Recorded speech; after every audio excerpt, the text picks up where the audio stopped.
Bien, y vamos a terminar entonces con el trabajo práctico 2. Y en este video vamos a terminar de especificar las cuestiones. Algunas cuestiones que me quedaron del trabajo anterior. Habrán visto que en la primera parte del trabajo práctico hay partes donde ustedes tienen que conectar o internamente dentro del texto con algunos ejemplos personales. Específicamente en la pregunta número 2, cuando habla de progreso técnico y cambio del sistema, se refiere a la crítica de Marcuse, a la idea de que progreso técnico no significa cambio, sino de alguna manera una forma de estar en lo mismo, y cómo ustedes pueden encontrar en nuestra situación actual cómo el progreso técnico de alguna manera no va acompañado con una transformación, sino incluso con un más de lo mismo, pero con riesgos en nuestras libertades individuales, etc. Tenemos miles de ejemplos para poder plantear. Y después, en la última, una pregunta más que había ahí, que hace una referencia entre las dos hipótesis contradictorias y alguna conexión que ustedes pueden establecer con lo que escribieron en la 1 y en la 2. Ahí hay que ver qué conexión pueden encontrar ustedes. Acuérdense que las hipótesis contradictorias son que los sistemas actuales totalitarios absorben la diferencia y no permiten que se desarrolle, pero a la vez siempre surge alguna diferencia que le escapa al poder de este método, de este movimiento de alguna manera. Bueno, ¿qué de los valores que él presenta o qué de la cuestión inicial que estaba relacionada con los cambios y la teoría crítica en una sociedad, ustedes pueden encontrar vinculación con esta cuestión de las hipótesis contradictorias? ¿Bien? Esto es una cuestión que verán ustedes cómo encuentran continuidad. La idea de este trabajo, por eso verán que no es igual que el trabajo que mandan en la solapa de trabajo práctico, es que ustedes pueden actualizarlo un poco. O sea, relacionarlo con los problemas contemporáneos. Y contemporáneos son nuestros problemas. ¿Bien? Bueno. En este video, más breve que el otro, me salió medio largo, vamos a terminar con las últimas 3 preguntas del trabajo práctico, destacando que son preguntas que ahondan en esto que acabo de aclarar. O sea, en el punto donde ustedes van a establecer relaciones, continuidades, contrastes. ¿Bien?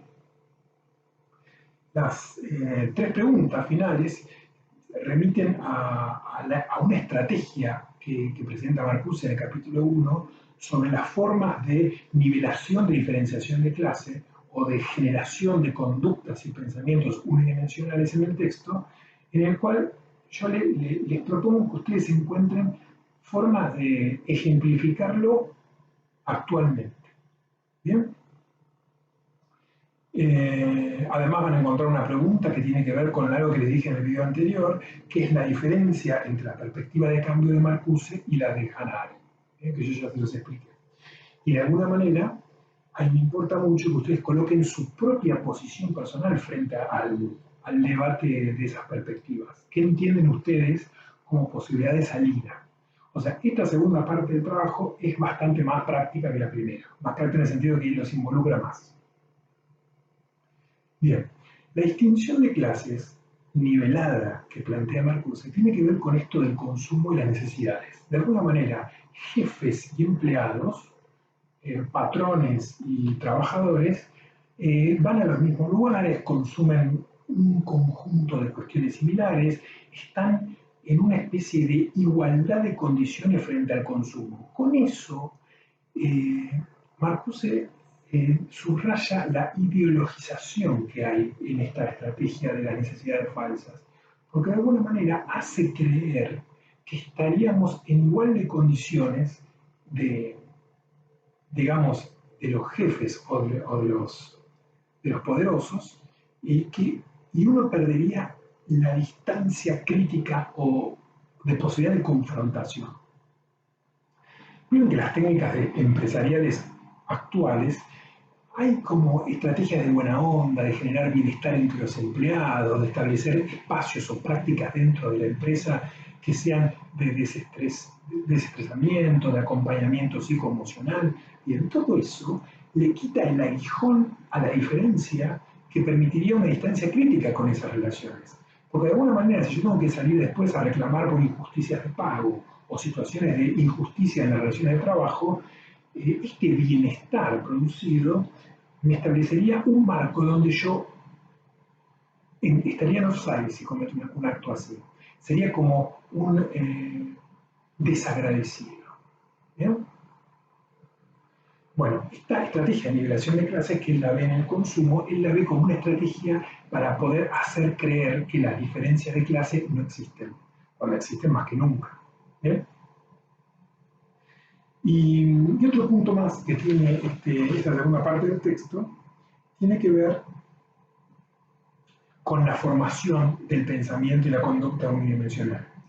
Yo para esto les quiero decir que nosotros nos referimos a este capítulo del libro, pero yo les recomiendo el capítulo 2 y 4, si no me equivoco, que hablan del lenguaje. Marcuse cree que existen muchas metodologías y formas para que la conciencia quede sin dimensión crítica. Además de las prácticas de consumo, él entiende que hay una circulación de lenguaje social, de cliché, que achata la posibilidad de un pensar de dos dimensiones.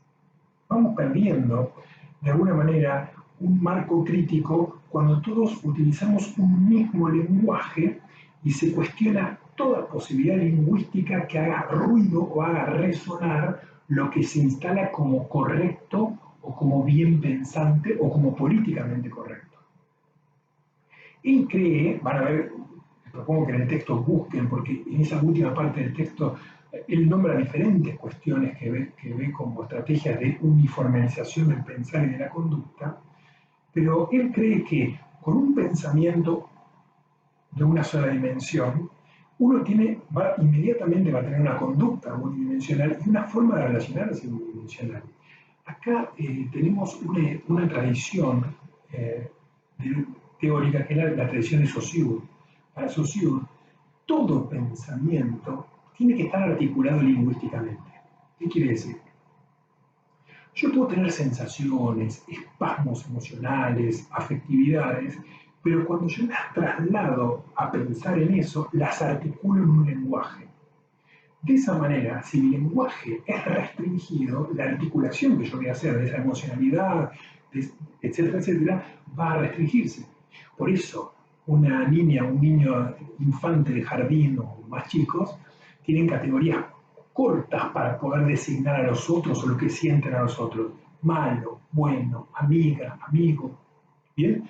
Pocas palabras, entre blanco y negro, una paleta corta, porque en el fondo manejan una gran paleta emocional o de mundo interior, pero una corta paleta lingüística.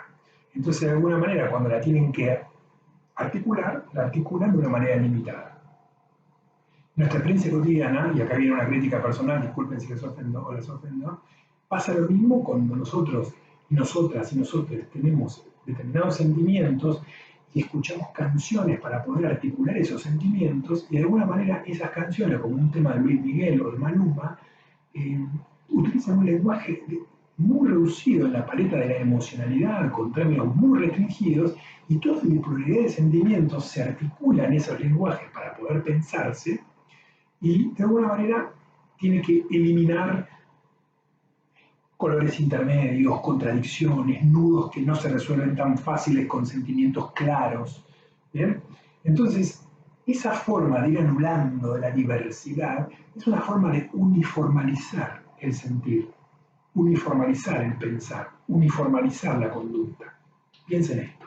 Si yo manejo un lenguaje para determinados sentimientos que están muy restringidos, me voy a comportar con esa forma de pensarlos.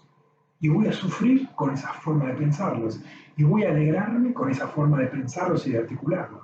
De alguna manera hay que estar atentos y atentas con la formación social del lenguaje y de las formas que tenemos de articular nuestra experiencia personal e interior, porque de alguna manera, dice Marcuse, es ahí donde se ejerce una fuerza de uniformidad que establece una chatura en los modos de comportarse y de relacionarse socialmente. Van a ver, en una parte habla de que los productos adoctrinan y manipulan